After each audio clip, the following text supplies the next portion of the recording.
એ into એ dash બરાબર આઈ હોય ને તો એને આપણે લંબસણી કહેવાય છે. અહીં એ ઇન્ટુ એ ડેશ બરાબર આઈ છે તો એક્સ વાય ઝેડના મૂલ્યો શોધવાના છે. તો આપણે જાણીએ છીએ કે એ ઇન્ટુ એ ડેશને આપણે એ ડેશ ઇન્ટુ એ લખાય અને જે અહીં આઈ આપેલો છે એ ડેશ પહેલી હારને પહેલા સ્તંભમાં મૂકી દો, 0 2 વાય ઝેડ બીજી હાર બીજા સ્તંભમાં, એ રીતે ત્રીજી હારને ત્રીજા સ્તંભમાં.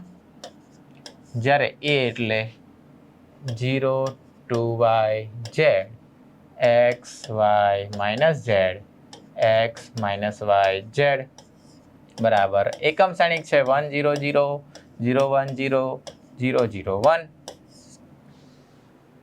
તો ગુણાકાર કરતા દરેક વિદ્યાર્થીને આવડી ગયું છે, વારંવાર આટલા દાખલા ગણ્યા છે, હવે તો આવડતું જ હોય. પહેલી હાર પહેલો સ્તંભ મુજબ ગુણાકાર કરવામાં આવે તો 0 વત્તા એક્સ સ્ક્વેર એટલે કે 2x², 0 વત્તા xy માઇનસ xy એટલે કે 0 0 માઇનસ xz પ્લસ xz 0.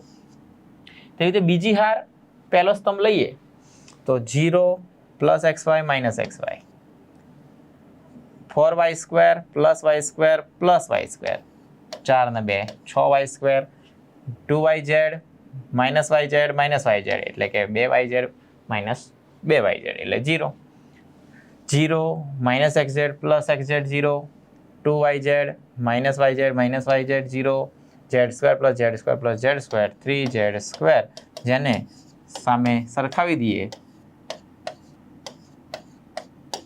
તો x² બરાબર 1/2, y² બરાબર 1/6 અને z² બરાબર 1/3 મળે.